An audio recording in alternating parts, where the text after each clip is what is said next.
Hey, Kelly, what's up? Oh, man. I was just thinking about doing a dead end. Let's do it. You down?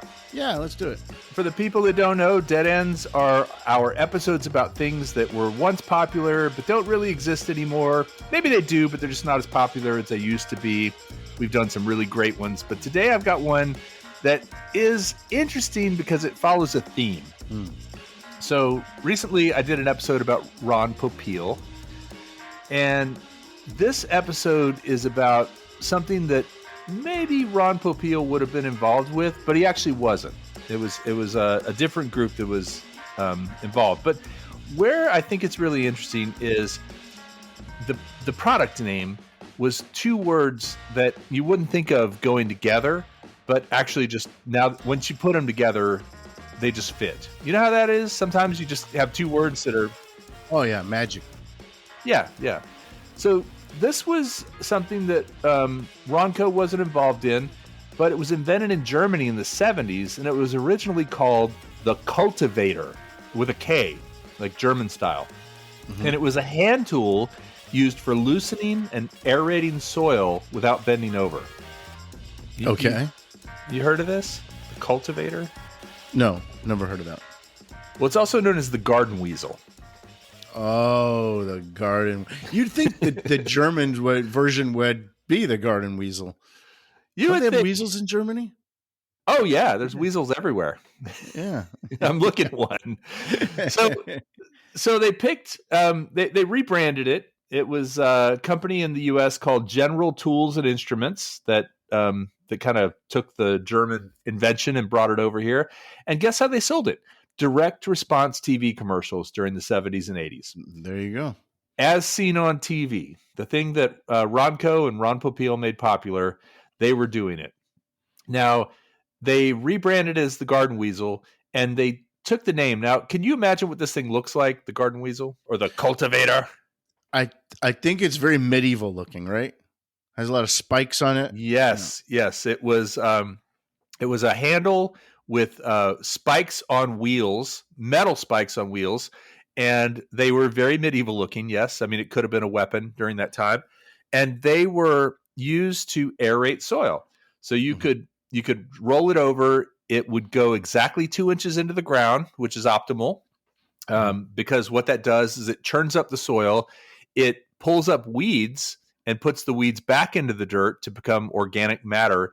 But it also protects the roots of plants. So if you're going around plants, like if you have a garden and you're using the Garden Weasel around them, you wouldn't disturb the roots of the existing plants. So it's just for aerating. It's not for digging a ditch or anything like that. It's just for, it's okay. You're just aerating is all you're doing. And I suppose, if you wanted to dig a ditch, it might make it easier. Like if you started with that and then went back with a shovel, make those first 2 inches of soil a little easier. Mm-hmm. But what was kind of cool about it was the wheels were changeable. You could do a 4-wheel configuration. You could do a 2-wheel configuration on the outside where if you needed to roll over a plant, you could actually roll over it because the 2 in the center would come out. Or you could do a 1-wheel configuration in a tight space. I mean, it was very versatile. Did you have one? Did your dad have one? No, we did not have a garden. My parents didn't really give much of a darn about their yard. I was the only one in our family that actually gave a darn. I would mow it, and most parents I think would get onto their sons or children about taking care of the yard. You need to mow, you need to edge, you need to weed whack or whatever. I was the one that was always doing that. Like my parents, it could be up to our knees and they wouldn't care. I was more like worried about what the neighbors thought if we didn't do it. Which got it. Yeah, kind of weird. Anyway, they rebranded it. It was something that was popular on TV throughout the 70s and 80s. It was the as seen on TV model. So, at first you could only get it directly from TV commercials with a phone number. And then after that, they packaged it and sold it in stores and had the as seen on TV label put on it. And I want to play you the commercial for the Garden Weasel. You want to hear it? Sure. Hi, I'm Jim Martindale, and I'd like to introduce you to the Garden Weasel. It's a 5-in-1 tool that makes gardening fun and easy. The Garden Weasel's 3 rotary blades mesh with a scissor action, breaking up the topsoil. They uproot young weeds before they get a start and mix the leaves and weeds into the soil, and that's a mulch, and that's beneficial to your garden. The weasel cultivates to a uniform 2-inch depth, protecting your plant's roots. Remove the center blade for cultivating around seedling rows and young bedding plants and vegetables. Use one blade for those hard-to-reach areas.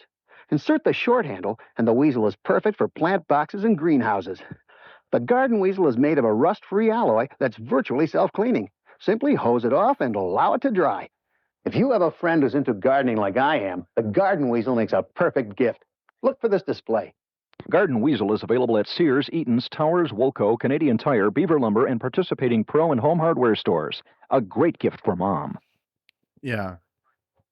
Similar to Rompopeel, although a little more technical. Yeah.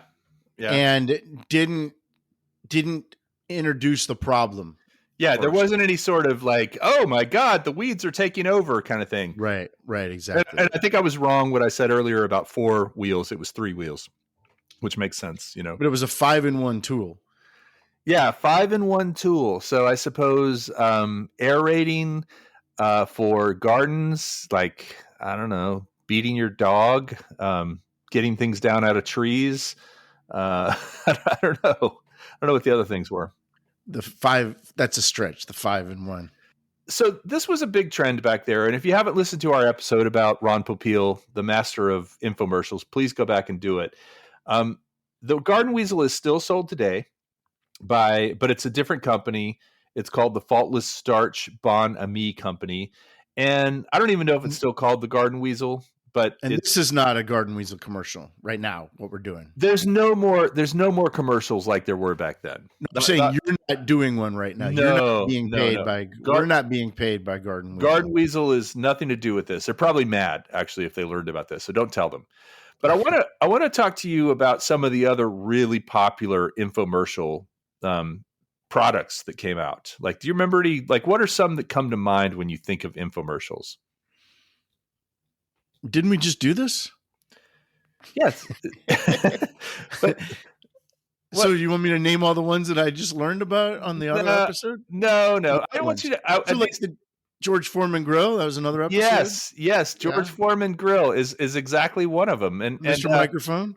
Mr. Microphone. Okay. Well, I want to take you through some that weren't Ronco products necessarily. Okay. So Mr. Microphone was a Ronco product, but do you remember Nutrisystem? Where Marie Osmond, she lost a lot of weight and she would talk about it. Well, that was an infomercial. That was something. They're valued at over $1 billion. Nutrisystem. You know what Nutrisystem would do too is I thought this was genius. Is they would get a lot of like radio DJs to go on it. Now, the genius part about that is you've got guys and women that have time to talk about it, right? They're getting paid to talk about it. It's not part of a paid thing. They're talking about it in their general banter. Right, because they're using it. But you can't see them. You don't even know what they look like. You don't know if they've lost weight or gained weight. So you just kind of have to take their word for it. Yeah. But it's not as accountable as like a TV person would be. Absolutely. No, I hadn't really thought about that, but that is smart that Nutrisystem did that. I do remember several DJs who did that. I don't remember their names, but I remember, like Crash Kelly or maybe Dave. what was Moby? Remember Moby in the morning in Houston? Moby. No, what was the guy's name? There was Garth Hemp in Houston. Stevens and Pruitt. Yeah. They were originally Stevens and Pruitt, originally Hudson and Harrigan. Right. And then they became Stevens and Pruitt. Well, so you mentioned the George Foreman Grill. Great example. Sold, hundreds of millions of dollars worth of these grills. But do you remember the Snuggie? Oh, yeah. Yeah, that was not long ago. That was like within the last 20 years, wasn't it? 2013. Yep. $500 million in sales as of 2013. And they were it was just basically a blanket with sleeves. Right. But they advertised it. And then the Slinket came out as their competitor. I didn't remember the Slanket. I don't remember that one. Slinket. Well, there was some things that were more like fitness oriented, like P90X. Oh, yeah. That? Oh, yeah. That was another one I think that radio DJs got into. P90X, yeah, it was a workout thing. Apparently, that one was kind of a flop the first time they tried the infomercial, and they refined it, and it finally took off. But I think the idea behind that was in 90 days you could get like super buff in 90 days if you just followed this 90 minutes a day thing. Well, that's a lot of commitment. 90 minutes a day for 90 days is kind of a lot. It is, but I mean, obviously it worked and people were making a lot of money on it. But you shouldn't have to pay money for that. Like if you just exercise 90 minutes a day for 90 days. True. If you just went for a walk for 90 minutes a day for 90 days, you probably see results. P90X was that really kind of hardcore hit circuit, jumping up and down and spinning all around. I think it was CDs or DVDs that you put on the TV. Mm-hmm. There were a few other that were related to health as well and fitness. The Bowflex, that was as seen on TV. It was kind of a weight system that used these bands or bows. There was the Thigh Master. Remember Suzanne Summers in the Thigh Master? Sure. Yeah. She made a lot of money off of that. Yeah, she was great in that. There was the Total Gym. That was another thing. That actually started off as something that was used in rehab centers, but went to TV audiences and took off. Yeah.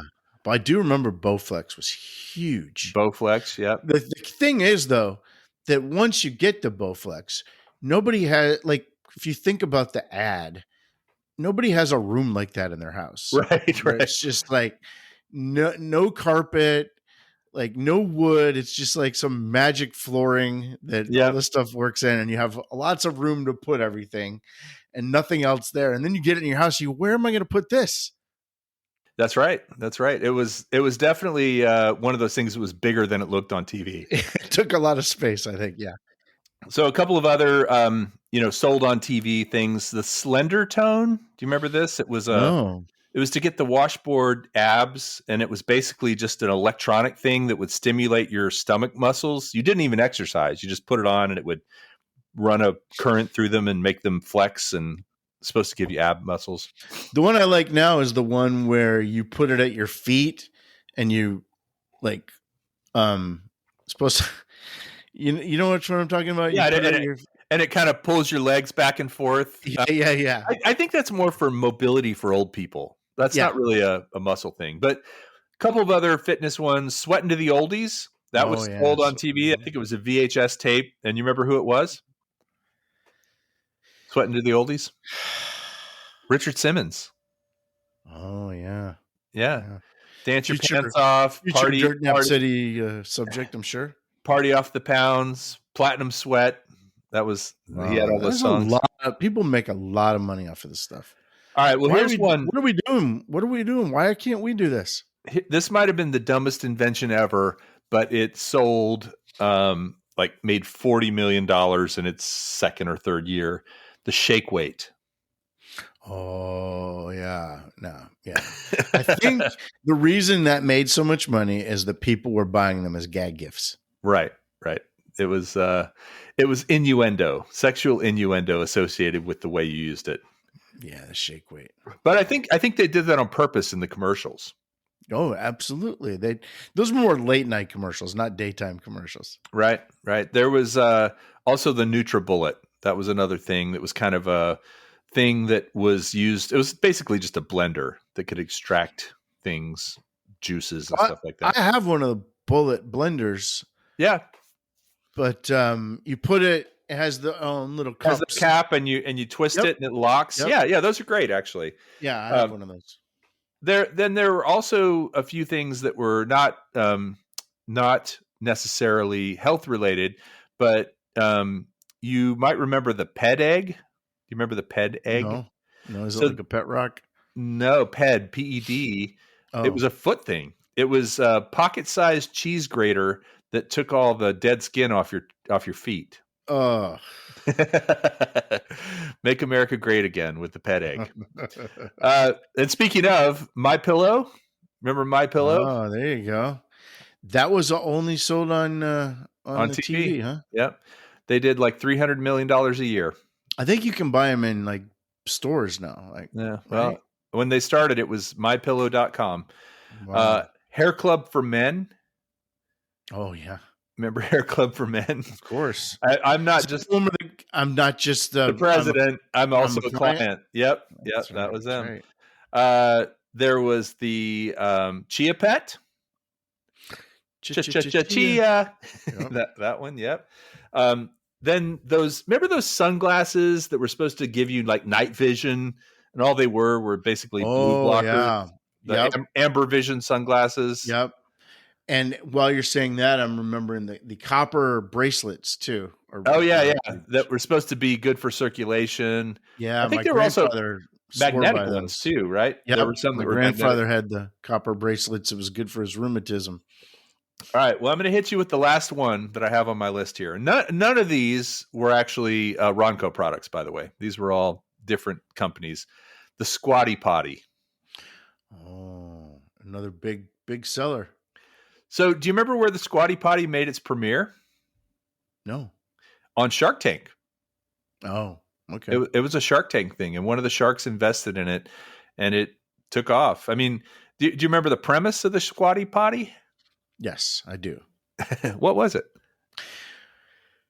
I really don't want to talk about this, but the idea is if you get your knees closer to yourself, you can have more effective bowel movements. Yes. And actually it had a scientific name. It was called defecation postural modification device. You love this, don't you? Anyway, we started off talking about the Garden Weasel. I guess this could have been an episode about the Garden Weasel, or it could have been an episode about all these dumb, TV infomercials. If you haven't checked out again the episode about Ron Popeil, you should go back and listen to that. If you like, this is like a sequel to that. It was. I was in that frame of mind, so I thought I'd knock them both out. But go get yourself a Garden Weasel, and we'll see you next time.